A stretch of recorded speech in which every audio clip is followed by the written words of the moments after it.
Welcome to the Rams post-game show here on House of Horns. My name is Victor Corona, aka Victor Producer. Joining me from SoFi Stadium is Gilbert Manzano, who does it for the OC Register and the L.A Daily News. Gilbert, another tough loss, rough loss actually, for the Rams tonight as they go down to the Dallas Cowboys. What was the reaction from the locker room tonight? Yeah, it's starting to feel like same old for the Rams. It's like the defense is trying to do its part and hold up, but the offense is not doing it. And then now you're starting to hear Sean McVay say, "Hey, Matthew Stafford can't really do things out there because you're not helping. We need more help from Matthew Stafford." So that's kind of like, okay, enough is enough of being nice. Now it's like, okay, you guys haven't done enough for Matthew Stafford, but it is same old with 22-10. And Victor, that is the third time this season the Rams high-powered offense once ago against for the Sean McVay and Matthew Stafford has been held to 10 points or less. The Buffalo Bills game last week against the 49ers, I guess Monday against the 49ers, and today. So this offense is broken, but there were some signs of positivity. The bomb to Atwell, the 75-yard catch and run for Cooper Kupp, spreading the ball around. But none of that led to Allen Robinson having a day. None of that led to the offensive line helping out against Michael Parsons. It was, they finally have little small progress, but still the same result at the end of the day. Yeah, and I mean, it was a rough way to start too. I mean, on your first two possessions, you give up a sack fumble that gets returned for a touchdown, and then you on the second one, you get a block punt and puts them in good field position for the Cowboys. Next thing you know, you're down 9-0. So that was such a really bad start for them. But they picked themselves up. You got to give credit to them. They came back and made it a game. What were your thoughts from then on? Yeah, that's kind of like it became an afterthought. It was still a game, the 9-0 deficit. I'm blanking on the name, but Armstrong. Armstrong had a big say in that first quarter with With the the sack. forced fumble on Yes. Stafford, and then he was unblocked on the punt block. So when you fall behind 9-0 and you're dealing with a bunch of issues in your pass protection, your running game, all that does not help you. When you have a comfortable lead of 9-0, that allows guys like Michael Parsons to Marcus Lawrence to go off and they find a rhythm. And the weird thing, Victor, was that they actually had a running game in the first quarter. They were down 9-0. They were trying to stick to the script and okay, let's not play into the hands of the Cowboys. And then Cam Akers had 41 yards rushing in the first quarter, and he ended up with 33. They went backwards. The team had 38 rushing yards. So it's just a bad recipe when you fall behind, you have bad protection, and you're not balanced with the ground game, and people know where you're going, Cooper Cup. So all that just did not help with the 9-0 start. But yeah, like you mentioned, Victor, it was still a one-score game. But I keep repeating this every time. It's like a what 7-10 deficit, it feels like a 20-point game because they can't score quickly. And I mentioned the bomb to Atwell for 54 yards, but that kind of summarizes what they need more of. It was a play action pass, drop back, let the play develop, and then throw it to Atwell and stride against Trevon Diggs, right, in coverage. That's kind of like the beauty that they're trying to get, and they're not doing it right now. So they want more plays of that. It was nice to see Atwell do that, but other than that, they fell behind, and the same old occurred, Victor. Yeah, and then after that, like once you hit the big play against with Cooper Cup on that 70 yard touchdown catch, they punt the ball four out of the next five possessions. So that's not getting it done, as you said. But one of the things I wanted to bring up, we before the for the preview, we talked about some of the keys. You had the O line trying to hold up against the Cowboys from seven. That didn't happen. And then I had them establishing the run, which they did early on, which it was weird because they got back into the game with the running game, and somehow once they got back into the game they abandoned it. Like I think Akers had like two more carries after that, and that was it. Like they just decided to throw the ball around for whatever reason. But I don't know how you saw that, but it was just very frustrating as someone who was just watching this game. Well, we'll put it this way, Victor. Daryl Henderson, one of their top running backs, zero carries. He was not involved in the game. I think I saw. The only reason I know he was in the game because they threw like a deep ball to him, or I think it was a trick play, the Cooper Cup, right? The pass, and it didn't work out. So That that's one was to reason. Akers, and then you Oh, had, that was Akers. yeah, Okay. There was one. Okay, it was yeah. a Stafford down the field to Henderson. That's the only reason why I knew he was in the game. But zero carries. They tried some trickeration with Brandon Powell, Cooper Cup. They had the punt, fake pass from or fake punt on the pass Which from Riley Dixon, which is helped out. Like they're trying different things, but they can't just be like a regular run game. They have to get creative. They need these jet sweeps. They need to trick plays. So it's very surprising that Darrell Henderson didn't get a carry in this game. I know he was asked about it in the game, and he said, "Yeah, maybe next week." But I think he thought Cam Akers was a hot hand in the first quarter, and it just didn't turn out that way. It was a really strange game, and when you can't be balanced, like that's why I keep going back to the Atwell play. Like that was play action. You threw people off guard because you were doing something well in the first quarter, and then now you're predictable. And shout out to Michael Parsons because that guy had a bad groin. He was limping in and out the field. He was a third down pass rusher, and he still got 2 sacks and 3 quarterback hits on the Rams offensive line. So that tells you when a player is banged up and he's still being that productive, uh, you got to figure out ways to help out. And definitely in the rushing game, will definitely help out with that. But now they're kind of this tricky dilemma, Victor, of you know do you stick to who you are, who what you do best, and that's the 11 personnel. Like you want your 3 receivers out there, empty backfield. You want your tight end, but how about some max protection with an extra lineman? How about a 2 tight end set? And they're not really going that way. I know last year they tried the jumbo package and it helped out. So I'm wondering when they're going to start doing that. But it feels like a stubborn way of like, hey, we're going to keep doing what we do best. This is our bread and butter. But now it's like you're 2 and 3. You got to mix it up. Yeah, no, and you're right. I mean, just to give some stats here for Stafford, I mean, he finished what 28 of 42 for 308 yards. It looks nice, but he also had another interception and was sacked 5 times. And then Cooper Cup finished with 7 catches for 125. 75 of those came on that catch and run touchdown. So, I mean, yeah, it looks very nice on the stats, but we can see the problems on this offense. I wanted to bring something up real quick because I stayed tuned for the post game show after the game was done, just while I prepared for to have some notes for you. And Howie Long made a great point on there, and he said, "Yeah, it's great that you use Ben Skoranek as a fullback," and he's like, why don't you just go and get a fullback so you can help out this this running game instead of messing around with a guy who's a receiver. And I totally agree with that. You go and get yourself a running back. You can find one. They're not, you can. It's not like an offensive lineman where it's kind of hard to find one. A fullback you can find off a practice squad right now. Yeah, that's kind of the stubbornness where you want to stay true to your 11 personnel. And Ben Skoronek's a wide receiver, so even when you get the extra blocker, he could still be a receiver and be a threat in the passing game. So you bring in like a traditional fullback, maybe that player, whoever it is, can't provide that element of surprise. Like, hey, he's going to come out the backfield. So the thing that's kind of if you're a Rams fan, it's probably frustrating. Is like that Ben Skowronek project helped out against the Cardinals and the Falcons.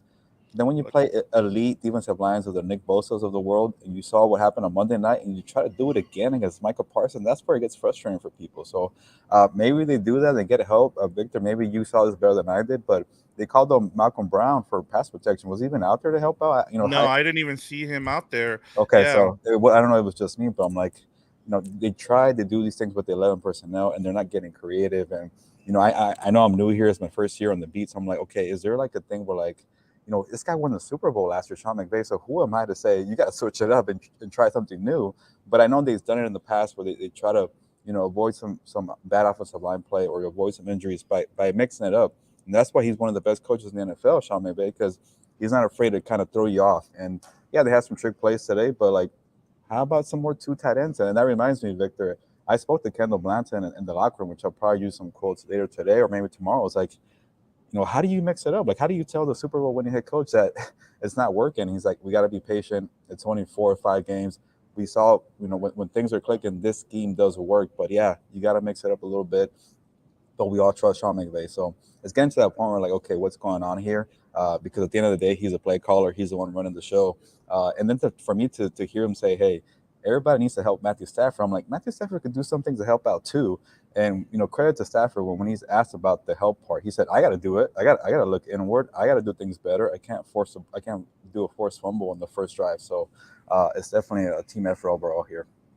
Yeah, no, and I wanted to stay on the offense, but I kind of want to spend the rest of the time here on the defense that I have with you. I thought they played well. They did their job. Like, I mean, Aaron Donald had the two sacks, and Jalen Ramsey actually stepped up and played well a couple of times against CD Lamb. I think I saw on the graphic there that he only allowed him to get one catch in like seven target. Whether that was true or not, that was, it was on the graphic. So yeah, I want to give the defense credit here because they sure didn't lose this game. They did what they needed to do against that Dallas offense. Yeah, they got creative with Aaron Donald coming off the edge. They got the two sacks there, and I saw a couple plays from Leonard Floyd. I'm forgetting, there must have been maybe another sack. Maybe I'm forgetting here, Victor. But I know that they had some pressure. They got some quarterback hits on Cooper Rush. But the main thing that I remember from Jalen Ramsey's presser on Friday, he was simple about it. We need turnovers. We got to create these takeaways to help out the offense. You know how many takeaways I had today? Zero. Cooper Rush only needed to throw the ball 12 times. He was hit multiple times, I felt like, but he didn't commit the mistake. He didn't have a turnover, and that's why the Cowboys are winning games. He's being efficient. He's letting his players make the plays. He's relying on the ground game, and that big 75-yard run for Tony Pollard was definitely a game changer. So, before that, Victor, when they were down now 9-0 and they had to play in the short field and they only allowed a field goal.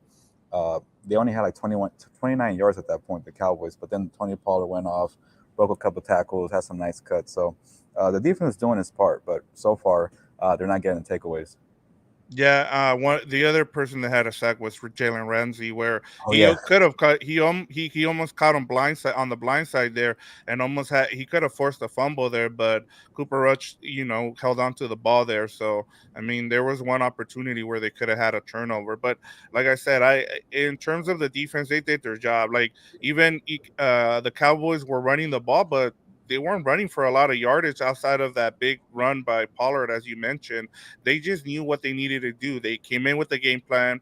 Like we've talked about, you cannot force the ball, and if you lose a turnover battle against a team who has a game manager as their quarterback, you're going to be in trouble. And sure enough, that was a recipe they used, and that's how they won this game with the Cowboys. And give credit to them. yeah, Victor. I don't want to pat myself on the back just yet, but I called this game, and Yeah. I shouldn't take credit because I saw what happened on Monday. That's when I was like, okay, I've learned my lesson. I know what this team looks like offensively, and when they face elite pass rusher. So, like you said, when you're playing into their hands or you're playing into the script they want, like you got to figure out a way where you're not allowing that. You got to come and establish your rhythm, your type of football, and it's hard to do that with the injuries. I get that, but that shouldn't be excuse. Like the Cowboys had their fair share injuries today. CeeDee Lamb was playing with a bad groin. Michael Parsons was limping out there. So. Yeah, you got to figure out a way to change the script to yourself. And I think Sean McVay deserves some of that blame with the coaching staff. I know we have to get going here, but because Yeah, yeah. we Give need me more. your Well, final thoughts here. real Yeah. quick, I want to show this comment here because Yeah. we want to encourage people to comment and leave. Yes. So Alonso again, second week in a row, leaving a comment, but I think now he's starting to dig a little bit. But yeah, it's true. Before the season started, I said the Rams are going to be the best team by far in this division because I wasn't sure about Trey Lance. I didn't believe in the Cardinals, and I did not believe in Geno Smith. But right now, the Rams are 2-3, and it's not looking that way. But go ahead, Victor. No, no, and he's right. You did say that, and you're here, Oh, you did? telling, yeah, exactly. So yeah, no, and I thought the same thing. I'll be honest. Like the 49ers didn't look great, and like the rest of the landscape, and we've been wrong about that. Like the 49ers look like that defense looks legit. I don't know about the rest of the division. I mean, we'll see. It looks like it's a kind of like a balanced division. I think it's going to go down to the wire, but I don't see anybody running away with this division. No, a lot of football left, but yeah, my by far comment, which really bothered Alonso, irked them. It's not Yeah, sitting well, not looking good right now. I think the 49ers won, so they're 3-2. I think the Seahawks lost, right? yeah, they lost, And then the and Cardinals. then the Cardinals lost too. Oh, So there that's you what I'm go. saying. It's going to come down to it'll stay close, and then someone you will probably get one team out of this division for the playoffs. I believe.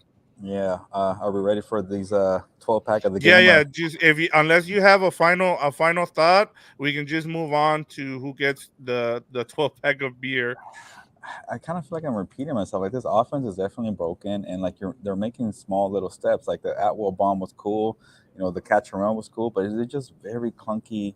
Even the creativity is falling short. The offensive line is not helping out, and David Edwards, like you got to feel for that guy. I think he's gonna have a second concussion. I don't want to assume here, but he went to the concussion protocol, and to take multiple hits in back-to-back games is not good. So that might mean you're down another lineman again. So they got to figure out a way to protect better, get creative. Things that used to work are not working. So maybe try different things. So that's kind of my thing is like now the next time they play like an elite pass rush, like do you just go and pick the team against the Rams because they can't protect? So they play the Panthers. I can't really think of an elite pass rusher on that team. So that's a good thing for the Rams. But when you start playing the 49ers again after the bye week, They that could be a sorry problem. sorry to cut you there because they do have one. It's Burns, Oh, the there you go. defensive end. So, Yeah, so so guys like that could single-handedly wreck games, and that's what's been happening for this team.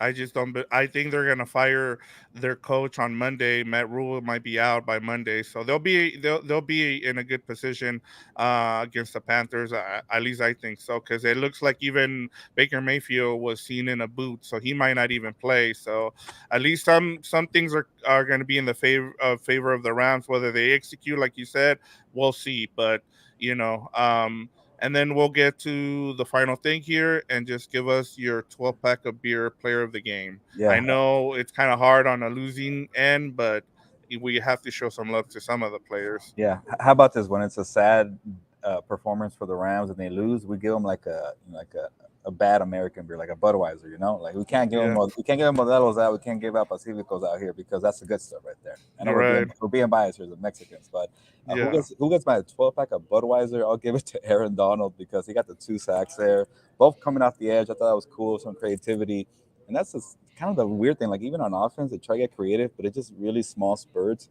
Now they're doing it with the defense, and those small spurts are not leading to takeaways. But Aaron Donald figured out a way to do it himself because he was pretty mad about like, hey, win your one-on-one matches, win the one-on-ones, help me out. And he's like, you know what, I'll do it myself. Get off the edge, I got this. So take the 12 pack. Yeah, for me, it's gonna be Grant Haley. I had to go and look at the roster because I had no idea who he was, and Yeah, he was out there breaking passes up against CD Lamb, and I was just like, "Who is this guy?" Like, I need to do a better job of doing my research before going in because I saw Kobe Durant was inactive today, and I saw and I saw some of the other guys in there, so I had no idea who that was, but he did a great job. He stepped up to the plate there and did a great job. And for me, like that's who gets my 12 pack of beer. But that'll be it for us tonight. Gilbert, go ahead and let us know what you got coming out today and tomorrow yeah. for the people. Yeah, check out my story that's currently out on the Orange County Register L.A. Daily News. It's about Matthew Stafford needing some help. My story that I'm working on right now in the notebook, I'm still not sure which way I'm going to go. Maybe it could be on the defensive side, it could be on the terrible ground game. We'll see where I go with this. But I got one more story coming out tonight. And then maybe tomorrow I will maybe I'll do it right now, use some of my locker room quotes. But other than that, I think I'm good, Victor.